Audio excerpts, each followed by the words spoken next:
Show.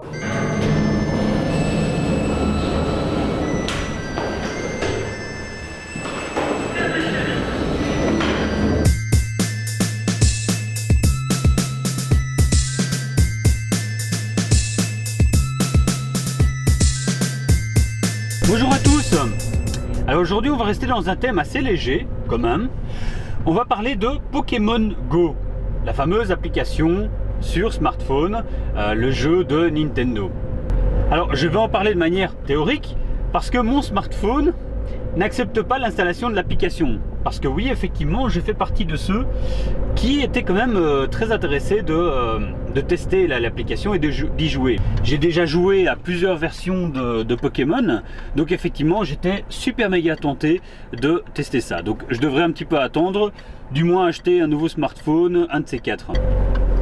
Alors, comme toute nouvelle chose qui fait beaucoup de bruit, le buzz et fait sensation, etc., il y a toujours effectivement ceux qui sont très pour, ceux qui sont très contre, bon, et ceux qui s'en fichent également. Mais bon, je pense que c'est une réaction plutôt normale, enfin normale dans le sens habituel.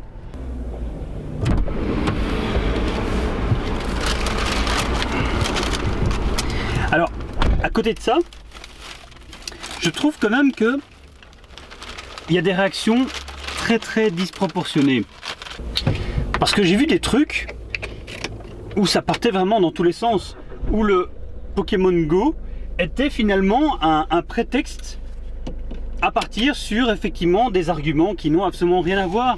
À la base, c'est un jeu, donc je veux dire, y voir une connotation politique, sociale, etc., ben, je trouve ça un peu abusé. Et quand je parle de social, c'est par exemple au niveau de la pauvreté de certains pays, le fait qu'effectivement Nintendo en 2-3 jours ait fait des milliards de bénéfices, etc., etc. Je pense que c'est propre à l'énorme succès du jeu en tant que tel.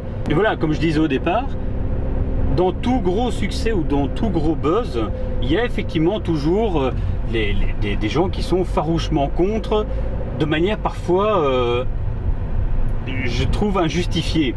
Et que ce soit clair, je ne dis pas que les arguments que j'ai lus étaient bons ou mauvais, voire même il y a certains arguments que j'ai lus ou vus avec lesquels je suis d'accord, mais à un moment donné, il ne faut pas tout mélanger.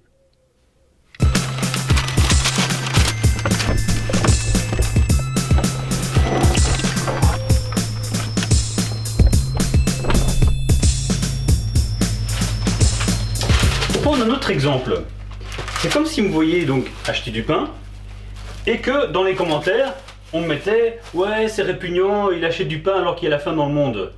Alors effectivement, c'est vrai, et il ne tient qu'à nous d'apporter notre pierre à l'édifice pour enrayer ce problème. Mais ça n'a aucun rapport. Je veux dire, le fait effectivement d'acheter du pain avec la famine dans le monde, voilà, il y a quand même effectivement un décalage. Je trouve qu'effectivement ce décalage s'applique également à cette application.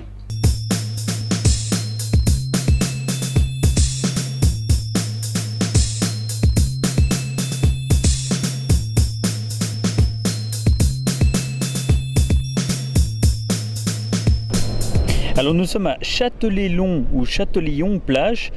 Pour continuer ce que je disais, il y a un autre point de polémique qui dit oui, et en fait les jeunes ils sont occupés du matin jusqu'au soir avec ça, etc. Alors je ne dis pas que je ferais la même chose. Si j'avais effectivement l'application, j'aurais clairement pas le temps et pas les moyens de me promener entre guillemets toute la journée à la chasse aux Pokémon. Maintenant, à côté de ça, j'ai envie de dire ça regarde qui en fait si ces jeunes sont effectivement occupés du matin jusqu'au soir. À titre de comparaison, j'entends personne qui dit oui mais les pêcheurs ils sont occupés du matin jusqu'au soir avec leur sport. Et si je devais prendre une autre comparaison, je prendrais l'exemple de la blague. Attention, ne vous attendez pas à rigoler à gorge déployée, mais c'est juste pour illustrer le propos. L'adolescente qui dit à sa mère « Maman, je suis enceinte ». Et la mère, toute catastrophée, oh là là, mais comment c'est possible, etc. Comment ça a pu arriver, blablabla, etc. Et la fille lui dit, alors rassure-toi, je ne suis pas enceinte, c'est juste pour te dire que mon bulletin scolaire est vraiment très mauvais. Et que si je te disais qu'il y a pire dans la vie, ben, tu aurais peut-être une autre réaction face à mon mauvais bulletin. Eh bien ici en fait c'est plus ou moins la même chose. Et c'est ça que je veux illustrer par rapport à cet exemple. C'est que qu'est-ce que les gens préféreraient? Que ces jeunes, enfin tous ces jeunes, passent leur temps sur Pokémon Go toute la journée, ou passent leur temps toute la journée à se droguer, voler, agresser des gens, etc., etc. Tout ce qu'on peut imaginer. Alors, vous me direz que les gens ne sont jamais contents et que contenter tout le monde, ce sera toujours impossible. Mais je pense qu'en prenant telle ou telle comparaison, on arrive quand même à relativiser certaines choses et certains propos. J'ai entendu également l'argument que les adultes qui y jouaient n'étaient que des gamins.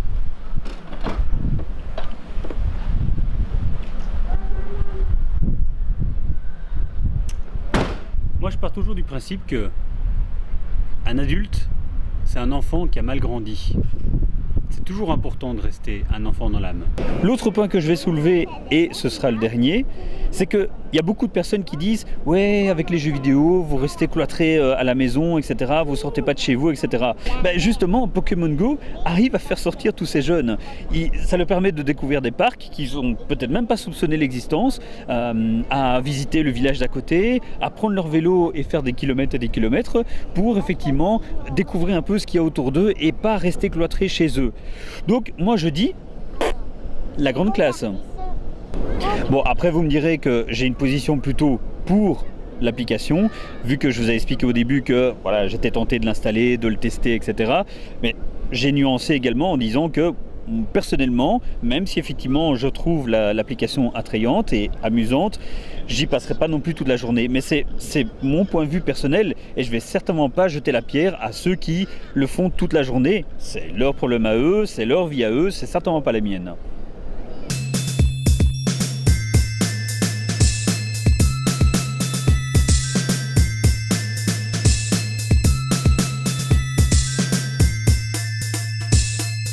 Alors pour le tour d'aujourd'hui, on reste dans le thème. Suivez-moi en bas. Coucou, je suis là. Alors, on a 3 gobelets et on a celui du dessus qui est vide, mais on s'en occupe pas, on va le mettre ici sur le côté, on n'en a pas besoin. Alors, on a ici une petite balle qui fait penser à la Pokéball. Alors, je sais que ce n'est pas exactement comme la Pokéball, vu qu'elle est comme ceci, mais ça va nous servir pour l'histoire. Voilà. Donc au niveau de la Pokéball, qui renferme donc un Pokémon, elle bouge dans tous les sens, etc. Donc ça nous amène à certaines choses qui sont un petit peu insolites. Donc on met ici, donc sur le gobelet ici en dessous, et on met par-dessus. Et normalement, en toute logique, on devrait simplement, en claquant des doigts, avoir la balle qui passe effectivement en dessous. Ce qui est un petit peu fou. Alors, on va recommencer. Donc, hop, voilà. On la met en dessous et on remet le gobelet par-dessus. Si on claque à nouveau des doigts, on doit normalement avoir, hop, la Pokéball qui remonte. Et, bien entendu, il n'y a rien en dessous. Et vous pourriez voir que il n'y a pas de trou ou de mécanisme ou quoi que ce soit. D'accord? Alors, on va essayer de recommencer l'opération. Donc on remet par-dessus, on claque des doigts et en toute logique, on doit avoir effectivement la balle qui disparaît. D'accord? Et attendez, attendez, il y a un truc bizarre.